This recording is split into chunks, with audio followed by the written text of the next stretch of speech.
ಮುಂದೆ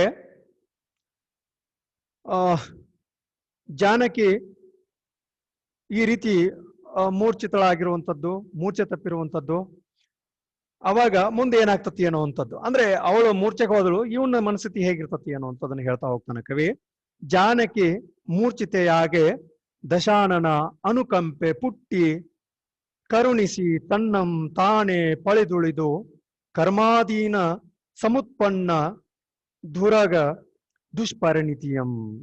ಇಲ್ಲಿ ಪಾಪ ಆ ರಾವಣ ಮನಸ್ಥಿತಿ ಬಹಳ ಬದಲಾವಣೆ ಆಗ್ತತಿ ಏನೋ ಅಂತದನ್ನ. ಹೆಂಗಂದ್ರ ಅವನು ಏನೋ ಅನ್ಕೊಂಡ್ ಬಂದಿದ್ದ, ಏನ್ ಸೀತೆ ಒಪ್ಕೊಂಡ್ಬಿಡ್ತಾಳ ನನ್ನ ಪರಾಕ್ರಮನೋ ಅಥವಾ ನನ್ನ ಒಂದು ಈ ಸ್ಥಿತಿನೋ ಏನೋ ಒಟ್ಟು ಒಪ್ಕೊಂಡ್ಬಿಡ್ತಾಳೆ, ನೋಡೋಣ ಅಂತ ರೀತಿ ಒಳಗ ಆತ ಅನ್ಕೊಂಡಿದ್ದ ಆಕೆ ಒಪ್ಕೊಳ್ತಾಳ ಅಂತೇಳಿ. ಆದ್ರೆ ಆಕೆ ಏನ್ ಹೇಳ್ಬಿಳು, ರಾಮ ತನ್ನ ಉಸಿರಿರುವವರೆಗೂ ಅಥವಾ ಆಯುಷ್ ಇರುವವರೆಗೂ, ಪ್ರಾಣ ಹೋಗುವವರೆಗೂ, ಪ್ರಾಣ ಹೋದ ನಂತರ ನೀನ್ ಈ ಕಡೆ ಬಾ, ಅಲ್ಲಿವರೆಗೂ ನೀನ್ ಬರ್ಬೇಡ ಅನ್ನುವಂತ ರೀತಿ ಒಳಗ ಆಕೆ ಹೇಳಿದಳಲ್ಲ. ಹಿಂಗಾಗಿ ಅವನಿಗೆ ಸ್ವಲ್ಪ ತನ್ನ ಮನಸ್ಸಿನ ಮೇಲೆ ಬಹಳ ಪರಿಣಾಮ ಬೀರ್ತತಿ. ಏನು ಹಿಂಗಾಗ್ಬಿಡ್ತಲ್ಲ, ಇವಳು ನನ್ನ ಇಡೀ ಸಾಮ್ರಾಜ್ಯವನ್ನ, ಇಡೀ ನನ್ನ ಈ ಸ್ಥಿತಿಯನ್ನ ನೋಡಿದಂತ ಇವಳು ಒಂದು ಹುಲ್ಲಿಗೆ ಸಮಾನವಾದ ರೀತಿ ಒಳಗೆ ಮಾತಾಡಿದಳಲ್ಲ ಅಂತ ಅನ್ಕೊಂಡು, ಅವನ ಮೇಲೆ ಎಷ್ಟರ ಪತಿಭಕ್ತಿ ಐತಿ, ಎಷ್ಟರ ಪ್ರೀತಿ ಐತಿ ರಾಮನ ಮೇಲೆ ಅನ್ಕೊಂಡು ಅವಳು ಮೂರ್ಛೆ ಬಿದ್ದಿರುವಂತ ಸಂದರ್ಭ ನೋಡ್ಕೊಂಡು ರಾವಣ ಅನ್ಕೊಳ್ತಾನೆ, ದಶಾನನ ಅನುಕಂಪೆ ಪುಟ್ಟಿ. ಆ ರಾವಣನಿಗೆ ಅನುಕಂಪ ಹುಡ್ತು. ಹೌದಾ, ಅಷ್ಟು ಕ್ರೂರವಾಗಿರುವಂತ ರೀತಿ ಒಳಗೆ ತೋರಿಸ್ತಾರೆ ಇಲ್ಲಿ ಕವಿ. ಮತ್ತೆ ಮತ್ತೆ ಹೇಳುವಂತದ್ದು ಏನು ಅಂದ್ರೆ, ಅವನು ಹೇಳ್ತಾನ, ಪಾಪ ರಾವಣ ಸರಿನೇ ಇದ್ದ, ಅದು ಏನೋ ವಿಧಿ ಆಟ ಹಂಗ ಆಡಿಸ್ಬಿಡ್ತು ಅನ್ನುವಂತ ರೀತಿ ಒಳಗ ನಾಗಚಂದ್ರ ಹೇಳ್ತಾನಲ್ಲ, ಅದು ಒಂದು ರೀತಿಯಾದಂತ ಮತ್ತೆ ಅವನಿಗೆ ಏನಾಗಕತ್ತು, ಜಾನಕಿಯ ಮೇಲೆ ಮರುಕು ಉಂಟಾಗಕತ್ತು. ನನ್ನಿಂದ ಇವಳು ಈ ತರ ಆಗ್ಬಿಟ್ಲಲ್ಲ, ಎಂಥ ಪ್ರೀತಿವಂತರು ಇವರು, ಎಂಥ ಪತಿಭಕ್ತಿ ಇರುವಂತವಳು, ಅವರನ್ನ ನಾನು ಅಗಲಿಸ್ಬಿಟ್ನಲ್ಲ ಅನ್ನುವಂತ ವಿಚಾರ ಅವನಲ್ಲಿ ಬಂದು ಆತ ಅನ್ಕೊಳ್ತಾನೆ, ಅನುಕಂಪೆ ಪುಟ್ಟಿ ಕರುಣಿಸಿ ತನ್ನಂ ತಾನೇ ಪಳಿದುಳಿದು. ಇನ್ನು ಅವನಿಗೆ ಒಂದ್ ರೀತಿ ಕರುಣೆ ಬಂದ್ಬಿಡ್ತು, ಕರುಣೆ ಹುಡ್ತ ಅವನ ಮೇಲೆ. ಹೌದಲ್ಲ, ನಾನು ಆ ರೀತಿ ಚೆನ್ನಾಗಿರುವಂತವ್ರನ್ನ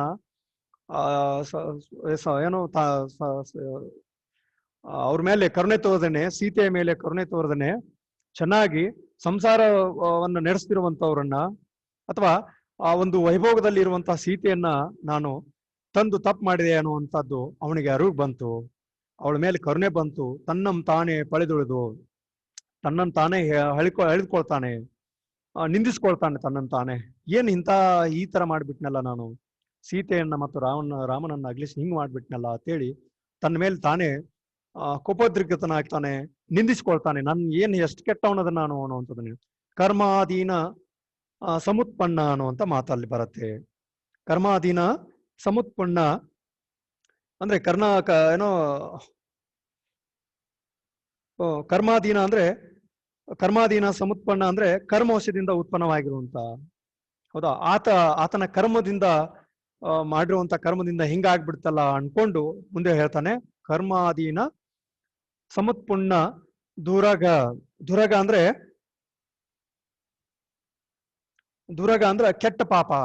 ನಾನ್ ಮಾಡಿರುವಂತ ಈ ಕರ್ಮದಿಂದ ನನಗ ಕೆಟ್ಟ ಪಾಪ ಬಂತು ಅನ್ನುವಂತ ವಿಚಾರ ಈ ಪದ್ಯದಲ್ಲಿ ವ್ಯಕ್ತಪಡಿಸ್ತಾನೆ.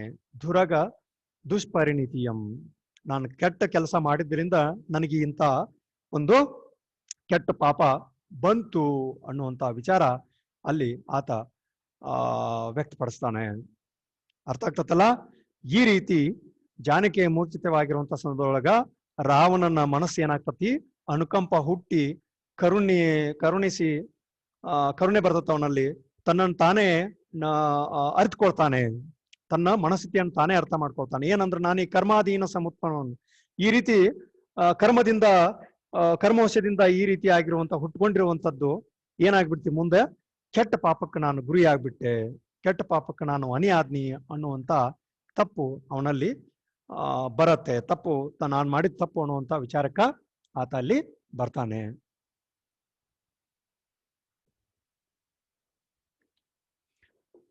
ಮುಂದಿನ ಪದ್ಯದೊಳಗೆ ಏನ್ ಹೇಳ್ತಾನ ಅಂದ್ರೆ, ಕದಡಿದ ಸಲಿಲಂ ತಿಳಿವೊಂದದೆ ತನ್ನಿಂ ತಾನೇ ತಿಳಿದ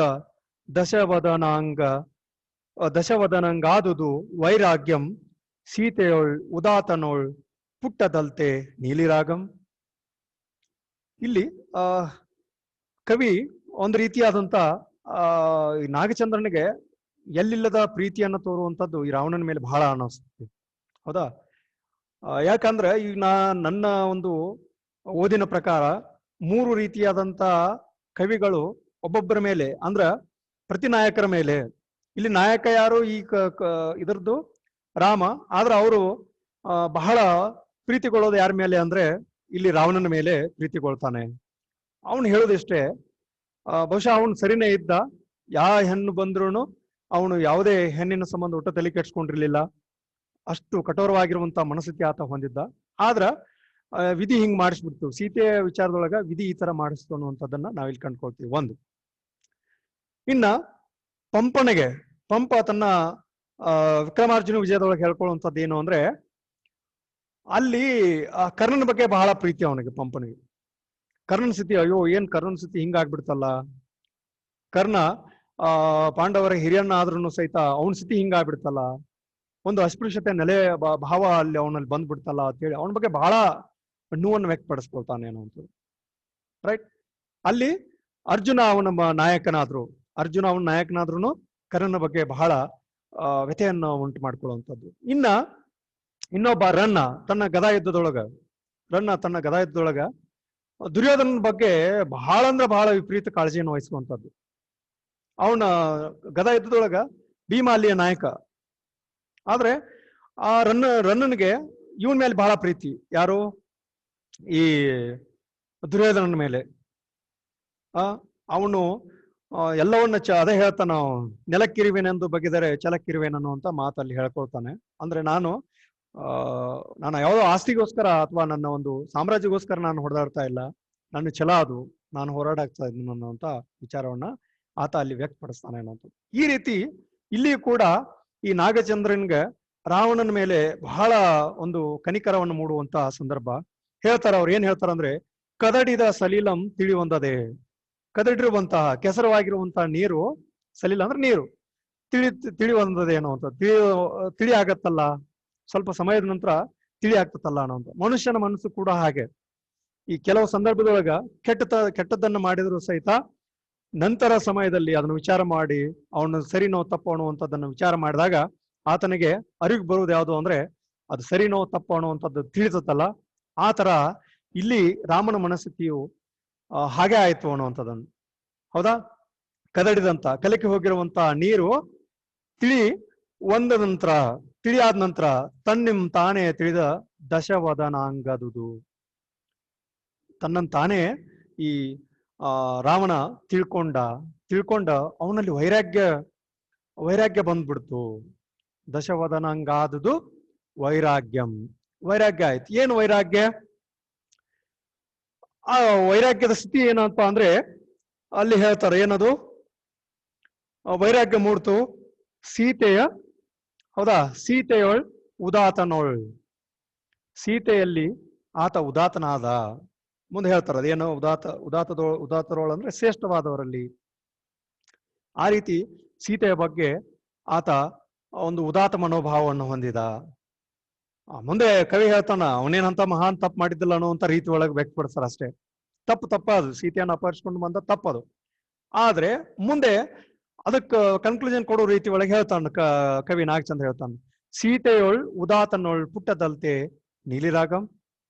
ವೈರಾಗ್ಯ, ಸೀತೆಯಲ್ಲಿ ವೈರಾಗ್ಯ ಮೂಡ್ತವನಿಗೆ. ಹೌದು, ನಾನು ಮಾಡಿದ ತಪ್ಪು, ಸೀತೆಯನ್ನು ಈ ತರ ತರಬಾರ್ದಾಗಿತ್ತು, ರಾಮನಿಂದ ಅಪಹರಿಸ್ಕೊಂಡು ಬಂದಿದ್ದ ತಪ್ಪು ಮಾಡಿದೆ.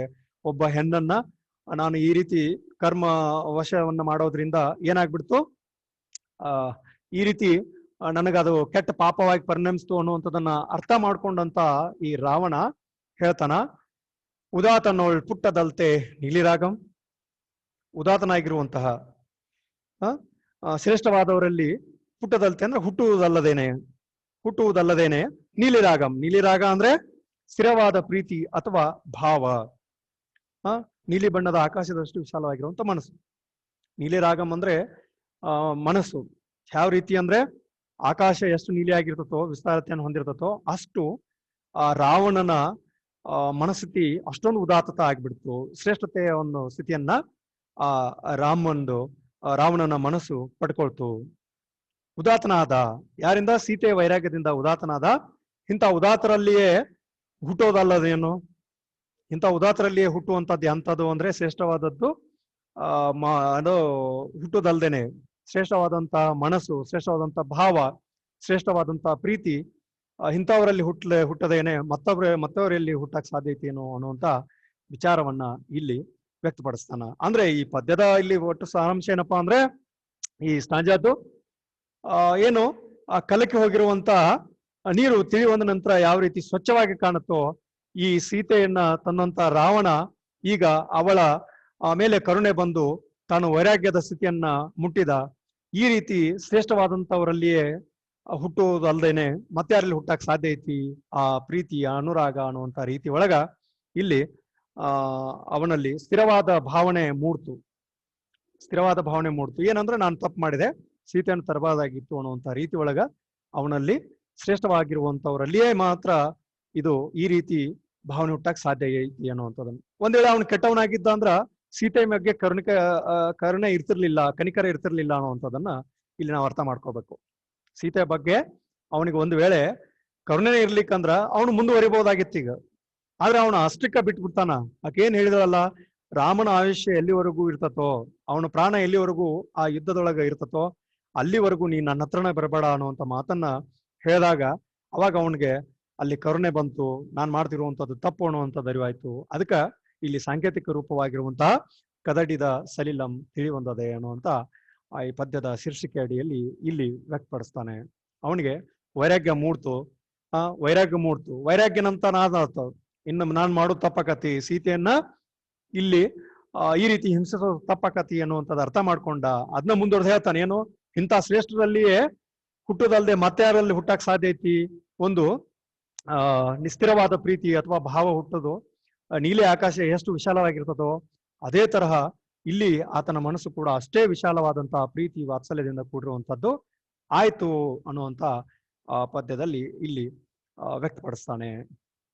ಮುಂದಿನ ಪದ್ಯದೊಳಗೆ ಏನ್ ಹೇಳ್ತಾನೆ ನಮ್ದು? ಪತ್ತು ವಿಡಿದಿದ್ದನೆ ರವಿ ಪತ್ತಿದ ಸಂಧ್ಯಾನುರಾಗಂ ಮಣದ ಅಳಿಪಿಂದೆ ಎತ್ತಾಣುಂ ಪೆಲ್ಲೆನುಪುದುಂ ಉತ್ತಮನ್ನಾಚರಿಸಿ ಪತ್ತು ವಿಡಿದಿರ್ಪನೆ ಅನ್ನುವಂತ ಮಾತು. ಪತ್ತು ವಿಡಿದಿರ್ಪನೆ ಅನ್ನುವಂತ ಮಾತು. ಪತ್ತು ವಿಡಿದೋದಂದ್ರೆ ಇಲ್ಲಿ ಕಳಿಸ್ಕೊಳ್ಳೋದು ಅನ್ನುವಂಥದ್ದನ್ನು ಹೇಳ್ತಾನೆ ನೋಡ. ಕಳಿಸ್ಕೊಳ್ಳೋದಂದ್ರೆ ಬಿಚ್ಕೊಳ್ಳೋದತ್ತೆ ಅನ್ನುವಂಥದ್ದನ್ನು. ಅಂದ್ರೆ ಈ ಗ್ರಹಣ ಹಿಡಿದಿರ್ತಾವಲ್ಲ, ಗ್ರಹಣ ಹಿಡಿದಾಗ ಅದು ಪೂರ್ತಿಯಾಗಿ ಅದೇ ತರ ಗ್ರಹಣ ಅನ್ನುವಂಥದ್ದು ಇರೋದಿಲ್ಲ. ಕೆಲವು ಸಂದರ್ಭ ಸಮಯದೊಳಗೆ ಮಾತ್ರ ಅದು ಇರ್ತತಿ, ಹೌದಾ? ಆ ನಂತರ ಮತ್ತೆ ಸ್ವಚ್ಛವಾಗಿ ಕಾಣಕ್ ಸ್ಟಾರ್ಟ್ ಆಗ್ತತಿ. ಇಲ್ಲಿ ಒಂದು ಸಾಂಕೇತಿಕ ರೂಪವಾಗಿ ಇಲ್ಲಿ ಕವಿ ವ್ಯಕ್ತಪಡಿಸುವಂತದ್ದು ಏನಂದ್ರೆ ಪತ್ತು ವಿಡಿದಿದ್ದಾನೆ, ಹೌದಾ? ಇಲ್ಲಿ ಅವನಿಗೆ ಆವರಿಸ್ಕೊಂಡಿರುವಂತದ್ದು ಯಾರಿಗೆ? ರವಿಗೆ ಪತ್ತಿದ ಅಂದ್ರೆ ಹತ್ತಿರುವಂತಹ, ಅಂಟಿರುವಂತಹ. ರವಿ ಅಂದ್ರೆ ಸೂರ್ಯನಿಗೆ ಅಂಟಿರುವಂತಹ ಸಂಧ್ಯಾನುರಾಗಂ ಅನ್ನುವಂತ ಮಾತನ್ನ ಹೇಳ್ತಾರೆ. ಸಂಧ್ಯಾ ಅಂದ್ರೆ ಸಂಜೆಯ ಸಮಯದೊಳಗ, ಹೌದಾ? ಈ ಸಂಜೆ ಆಯ್ತಂದ್ರೆ ಸೂರ್ಯ ಮರೆ ಆಗ್ಬಿಡ್ತಾನ ಅನ್ನೋಂಥದನ್ನು, ಹೌದಾ? ಆ ರೀತಿ ಅವನಿಗೆ ಒಂದು ಏನೋ ರಾವಣನಿಗೂ ಕೂಡ ಅದೇ ತರ ಆಯ್ತು. ಒಂದೇನೋ ಕೆಟ್ಟ ಗಳಿಗೆ ಅವನಲ್ಲಿ ಉದ್ಭವಿಸ್ಬಿಡ್ತು, ಹೌದಾ? ಮತ್ತೆ ಸೂರ್ಯ ಶುಭ್ರವಾಗಿ ಮತ್ತೆ ಬೆಳಗ್ಗೆ ಯಾವ ರೀತಿ ಉದಯಿಸ್ತಾನೋ ಹಾಗೆ ಇಲ್ಲಿ ರಾವಣನ ಮನಸ್ಸು ಕೂಡ ತನ್ನ ಅರಿವಿನಿಂದ ಗೊತ್ತಾಗಿ ತಾನು ಮಾಡಿರೋದು ತಪ್ಪು ಅನ್ನುವಂಥದ್ದು ಗೊತ್ತಾದ ನಂತರ ತಾನು ಮನಪರಿವರ್ತನೆಗೊಂಡ ಅನ್ನುವಂಥದ್ದನ್ನ ಇಲ್ಲಿ ವ್ಯಕ್ತಪಡಿಸ್ತಾರೆ. ಪತ್ತು ವಿಡಿದಿರ್ದನ್ ಏನೇ ರವಿ ಪತ್ತಿದ ಸಂಧ್ಯಾನುರಾಗಂ, ಹೌದಾ?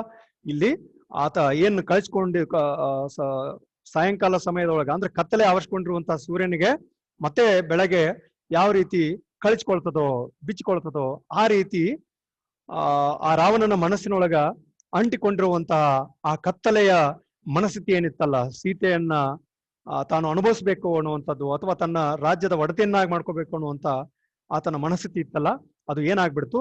ಕಳಿಚ್ ಹೋಯ್ತು ಅನ್ನುವಂಥದ್ದನ್ನ ಅಲ್ಲಿ ಹೇಳ್ತಾನೆ. ಮನದ ಅಳಿಪು ಅನ್ನುವಂಥ. ಅಳಿಪು ಅಂದ್ರೆ ಮೋಹಕ್ಕೆ ಸಿಲುಕಿ. ಆ ರೀತಿ ಆತನು ಏನಾಗ್ಬಿಟ್ಟಿತ್ತು?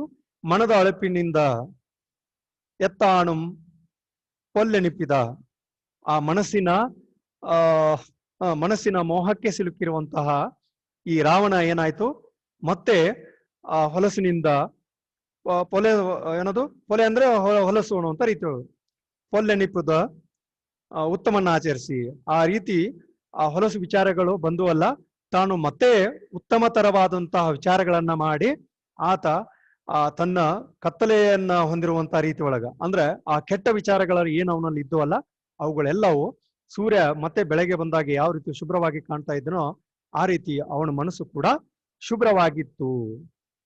ಅದನ್ನ ಈ ಪದ್ಯದ ಒಂದು ಭಾವಾರ್ಥವನ್ನು ಇಲ್ಲಿ ವ್ಯಕ್ತಪಡಿಸಕ್ ಸಾಧ್ಯ.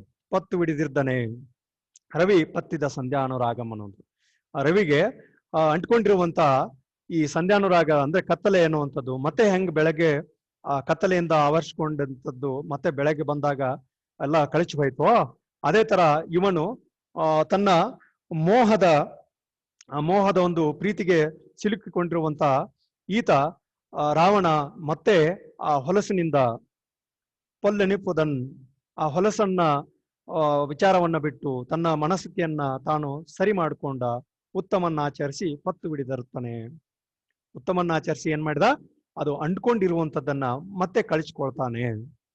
ಹೌದಾ, ಆ ಮನಸ್ಥಿತಿಯನ್ನ ಆತ ಶುಭ್ರನಾದ, ತನ್ನ ಮನ ಪರಿವರ್ತನೆಯನ್ನು ಮಾಡ್ಕೊಂಡ. ನಾನು ಸೀತೆಗೆ ಈ ತರ ಹಿಂಸಿಸೋದು ತಪ್ಪಾಗ್ತತಿ, ಸೀತೆಯನ್ನ ನಾನು ಈ ತರ ಕಾಣೋದು ತಪ್ಪಾಗ್ತತಿ ಅನ್ನುವಂಥದ್ದು ಅವನಿಗೆ ಸಂಪೂರ್ಣವಾಗಿ ಇಲ್ಲಿ ಮನದಟ್ಟಾಯ್ತು. ಹೌದಾ, ಅದೇ ಮೇಲಿನ ಪದ್ಯದವ್ರು ಹೇಳಿದಾಗ ಯಾವ ರೀತಿ ಕದಡಿರುವಂತ ನೀರು ತಿಳಿವಂತು, ಅದೇ ತರ ಅವನ ಮನಸ್ಸು ಕೂಡ ತಿಳಿಗೊಂಡ್ತು. ಸೂರ್ಯನಿಗೆ ಯಾವ ರೀತಿ ಕತ್ತಲು ಆವರಿಸ್ಕೊಂಡಿರ್ತದೋ ಮತ್ತೆ ಅದು ಆ ಕತ್ತಲದಿಂದ ಬೆಳಕಿಗೆ ಬರುತ್ತಲ್ಲ, ಅದೇ ತರ ಈತನು ಏನಾಗಿತ್ತು, ಇವನ್ ಮನಸ್ಸನ್ನು ಕೂಡ ಒಂದು ಕತ್ತಲೆ ಅನ್ನುವಂಥದ್ದು ಅಥವಾ ಒಂದು ವ್ಯಾಮೋಹದೊಳಗೆ ಸಿಕ್ಕಾಕೊಂಡಿತ್ತು. ಆ ವ್ಯಾಮೋಹದಿಂದ ಆ ಮೋಹದಿಂದ ಆತ ಹೊರಗೆ ಬಂದನು ಅನ್ನುವಂತಹ ವಿಚಾರವನ್ನ ಈ ಪದ್ಯದಲ್ಲಿ ವ್ಯಕ್ತಪಡಿಸ್ತಾನೆ. ಇನ್ನ ಉಳಿದಿರುವಂತಹ ಪದ್ಯದ ಭಾಗವನ್ನ ಮುಂದಿನ ತರಗತಿಯಲ್ಲಿ ನೋಡೋಣ. ಓಕೆ, ಎಲ್ಲರಿಗೂ ಧನ್ಯವಾದಗಳು.